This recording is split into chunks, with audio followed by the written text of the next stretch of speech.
Good morning. Welcome to our talk. We are authors from Temple University studying the fields of bioinformatics and human-computer interaction. I, as the first author, will use this time to give you highlights of how Gen AI impact information search in interdisciplinary learning. Gen AI is everywhere these days. There's so much news about it with promises and precautions. An interdisciplinary field like bioinformatics will benefit tremendously from Gen AI through personalization and self-directed learning. One of the proposed methods of tackling uncertainty of the Gen AI era in class is to teach AI literacy. However, how much do we know about it? In our paper, we investigated how the way we seek information changes with Gen AI and how AI literacy can be beneficial or limited. As we can immediately see, Gen AI tutorials on the right are prominently different from traditional e-tutorials on the left. What are the differences? For one, Gen AI has a query box interface. It is prominently conversational, and it allows for dynamic structure of content by its users, unlike that afforded by clicking and scrolling. However, in the end, they're both summary of information by nature. How would having different interfaces influence learner behaviors? We explored this topic by asking two research questions under information seeking framework. First, how do interactions with a Gen AI chatbot influence learners' orienteering behaviors? Second, how do learners identify information sent in Gen AI chatbot responses? Okay, let's step back and understand what these terms mean. Orienteering is a word that comes from the sport of orienteering. The way that technology users navigate information space is compared to finding their ways out in a forest. The three different modes of search in orienteering are monitoring, following a plan, and exploring. By exploring the first question, we're focusing on understanding nonlinear ways in which learners interact with the materials generated by AI. On the other hand, with information sent, we dig deeper into what triggers each search mode. Information foraging is the theory that draws parallel between the search of information and the search of food. Given the limited resource of energy, there are mechanisms for us to prioritize one type of food over another over some hints. Similarly, given the limited resource of attention, we assess the value of information beforehand. Information sent refers to the perceived value of information from contextual cues. The second research question explores how that process may change with Gen AI. To study these questions, we adopted an autoethnographic approach. By researchers being participants and collecting data on themselves, this approach affords detailed snapshots of interactions, revealing experiential insights that may be generalizable to similar learning contexts. The main participant is the first author of the paper, who is a bioinformatics HCI researcher. They are also learners and practitioners of bioinformatics. The key helpers of the method are two researchers, each in HCI and bioinformatics, who assume the role of teachers. We were able to minimize bias in the study thanks to this teacher-learner hierarchy. Another important thing to note about the study is that the learner is AI literate. By AI literate, we mean that the learner can critically assess AI, is proficient at communicating with AI, and frequently uses AI. Here is how it looks when we put them on the system diagram. The learner primarily interacted with a Gen AI chatbot to complete a bioinformatics task, although they were open to use other resources. The task completion was determined by the teachers. To put us better in perspective, here is how it went. The teachers provided test scenario like this. Learn how to use ESM type models in comparative sequence analysis, know how to run them, and find key applications. The learner was incredibly shocked. On actual research with GenAI? I have not done that before. Anyways, with an in-house GenAI system that was given a role of bioinformatics software tutorial supporting chatbot, the experiment was conducted. Between March 21st and April 3rd, we collected reflective journals, chat transcripts, meeting memos, and a task report. We analyzed the data using thematic and quantitative analyses.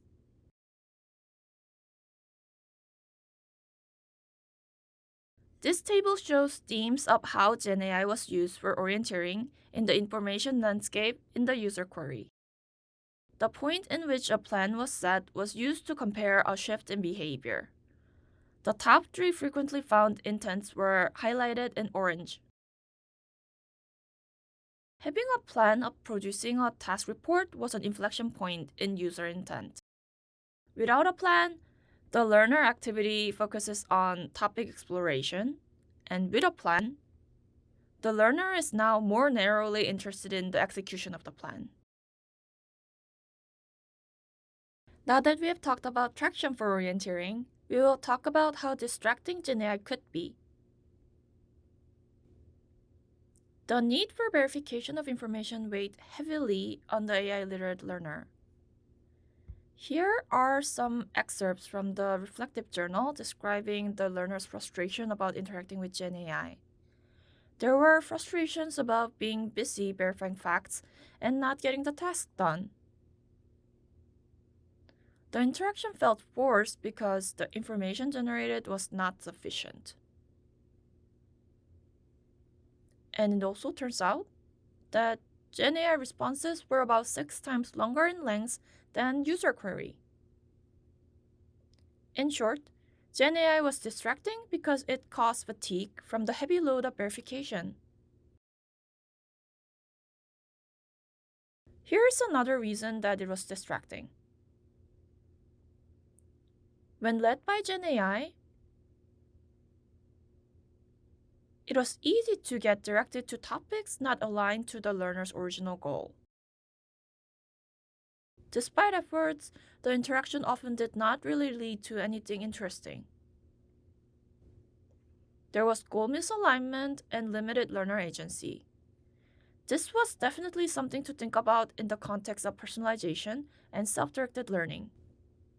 For this last theme, let's take an immersive perspective. Here's what the learner queried. You are a bioinformatics software tutorial supporting chatbot, but you're also llama-based. What is the date of the most recent data that you were trained on? Oh, hello there! As a llama-based bioinformatics software tutoring supporting chatbot, I'm happy to report that my training data is up to date as of December 2022. My training data is regularly updated to ensure that I remain knowledgeable about the latest development and advancement in the field of bioinformatics.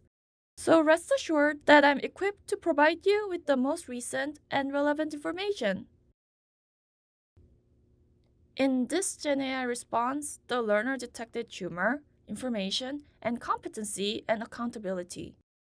However, when learner, also the first author, was compiling information on the GenAI chat system for the manuscript, it became clear that the knowledge cutoff provided by GenAI was false. Even though the learner was AI literate, they still misplaced anthropomorphic credibility on GenAI because of the way that the interaction resembles that with another human.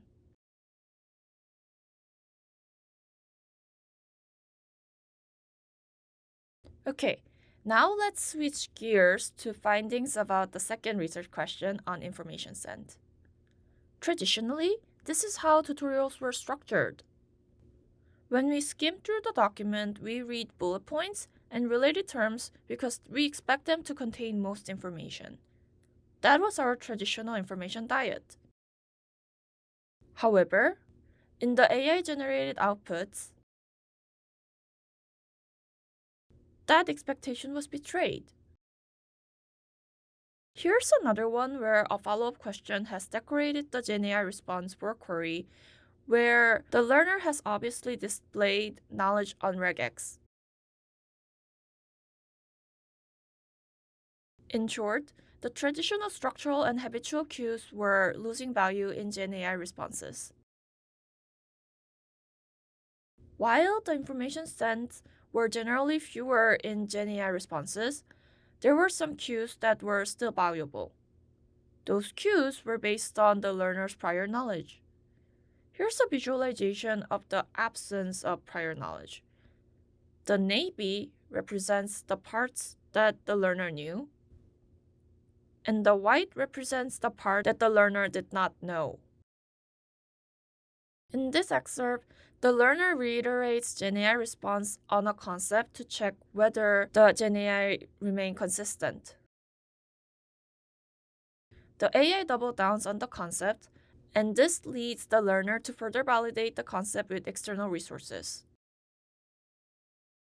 The learner has found the absence of prior knowledge to be a trigger for higher information value.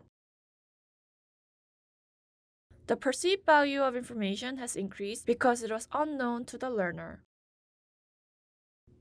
Additionally, the presence of prior knowledge was found to provide information sent.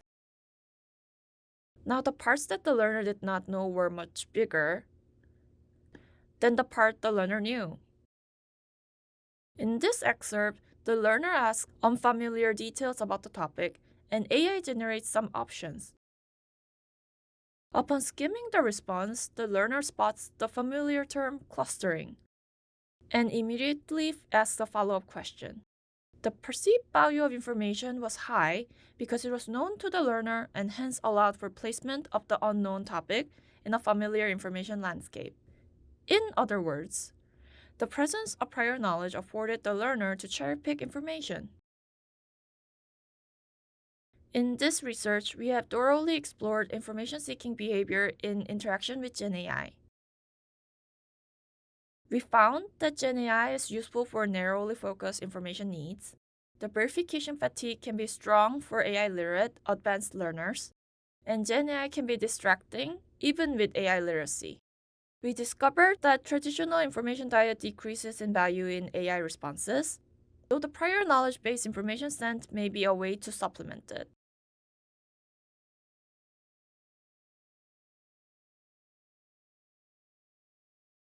I would like to acknowledge my advisors, Dr. Stephen McNeil and Dr. Sergey L. Kosapkovsky-Pond, for their support at all times, HCI Lab BSTS Chatbot team members, Rahat, Min, Samika, Jenny, and Kriti, and Seho and Bohan for discussions around topics of GenAI. And I would also like to acknowledge all the communities that have engaged with us. Thank you for your attention. And so this is the end of the talk, but here are some conference photos for those of you who may be interested. I had an amazing time reconnecting with familiar faces, meeting new people, and learning so much.